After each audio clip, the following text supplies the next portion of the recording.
Hey everyone, my name is Sohail Abbasi and welcome to the Innovation Factory podcast. Today we are diving into the topic of innovation courage and how it plays a crucial role in shaping corporate culture and transformation.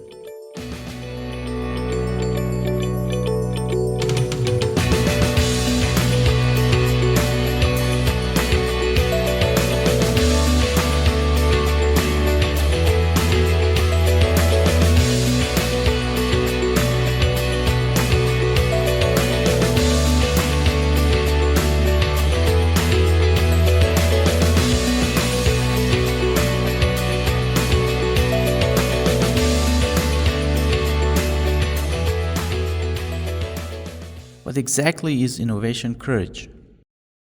Essentially, it's the ability to take risks and pursue new ideas, even when faced with uncertainty, fear, and potential failure. As you know, innovation is crucial for any organization to grow and stay competitive, but it can be scary to take that first step into the unknown. There are many examples of courageous leaders who took risks and innovated despite all of those challenges and became successful. One such example is Elon Musk, the CEO of Tesla and SpaceX. Despite facing numerous setbacks and obstacles, Musk continued to pursue his vision of a sustainable future through electric cars and space exploration. His willingness to take risks and invest in innovation has paid off, with Tesla becoming one of the most valuable car companies in the world, and as you know, SpaceX revolutionizing the space industry. But what about leaders who were afraid at first, but still took the risk and invested in innovation anyways? There are many examples, but take the examples of Jeff Bezos, the founder and former CEO of Amazon. When Bezos first started Amazon, he had no experience in the retail industry and faced significant skepticism from investors and competitors. However, he believed in his vision of an online marketplace and was willing to take the risk to make it happen. And today, Amazon obviously is one of the largest and most successful companies in the world. On the other hand, there are many examples of leaders who failed to innovate because they didn't have the courage. One such example is Kodak, which is famously failed to adapt to the digital photography revolution. Despite inventing the first digital camera in 1975, Kodak was hesitant to invest in the technology and instead clung to their traditional film business. This lack of innovation courage ultimately led to their downfall.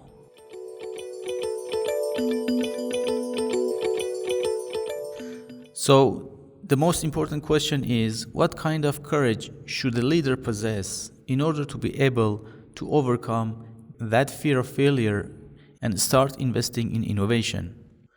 According to a McKinsey article, Fear Factor: Overcoming Human Barriers to Innovation, there are 3 types of courage that are critical for innovation: creative, operational, and personal. Creative courage is the willingness to challenge the status quo and pursue new ideas. Leaders with creative courage are not afraid to question assumptions and risks to pursue innovative solutions.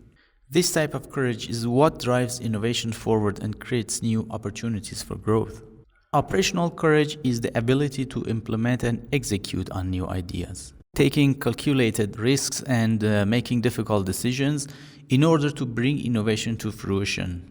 Without operational courage, even the most brilliant ideas will never see the light of day.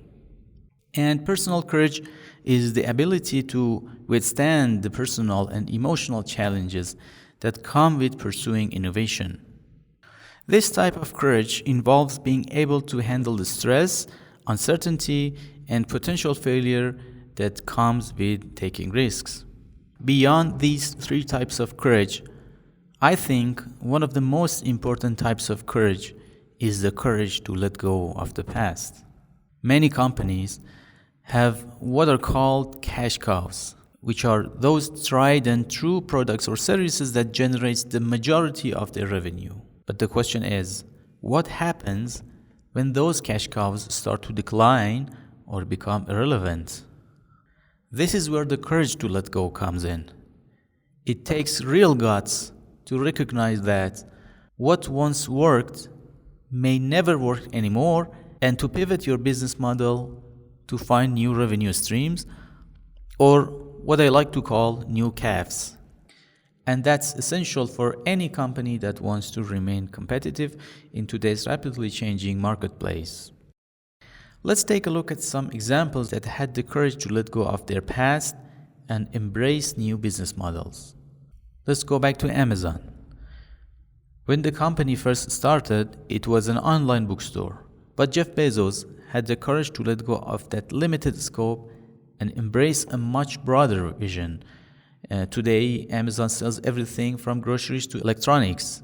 They took a risk by investing in new services, such as Amazon Web Services or the Kindle e-reader, which were both initially criticized as being unrelated to their core business. However, these new calves turn out to be huge successes and help position Amazon as a leader in various industries.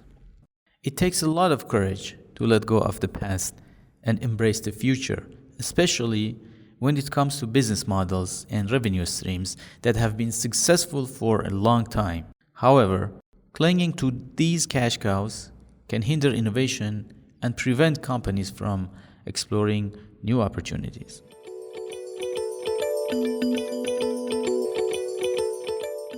One way to approach this is to think about finding new calves to nurture and grow. This means exploring new business models, revenue streams, and products that could become the next big thing for your company. For example, let's look at Netflix. The company started as a DVD by email rental service, which was a huge success. However, as technology and consumer behavior changed, they knew they had to evolve. They took a risk by investing heavily in online streaming and original content, even though it meant moving away from their original business model. And we all know that today, Netflix is one of the biggest streaming services in the world and continues to innovate and expand. So, how can leaders foster these types of courage within their organizations? According to the HBR article, to foster innovation, cultivate a culture of intellectual bravery, one key factor is creating a safe space for employees to take risks and experiment. Leaders should encourage their teams to challenge assumptions and pursue innovative solutions, even if they might not initially seem feasible. Another key factor is recognizing and rewarding innovation courage. Leaders should publicly acknowledge and celebrate employees who take risks and pursue innovative ideas, even if they don't always succeed. This will create a culture where innovation is valued and encouraged rather than punished. Another strategy is to create a culture of intellectual bravery. As I mentioned earlier in this podcast, this means encouraging employees to speak up with new ideas and rewarding those who take risks.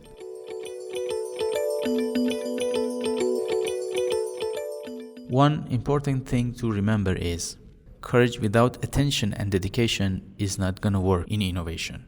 One important reason why companies might struggle to be innovative is the scarcity of management's attention, energy, and mental bandwidth, because their managers are super busy with the day-to-day grind.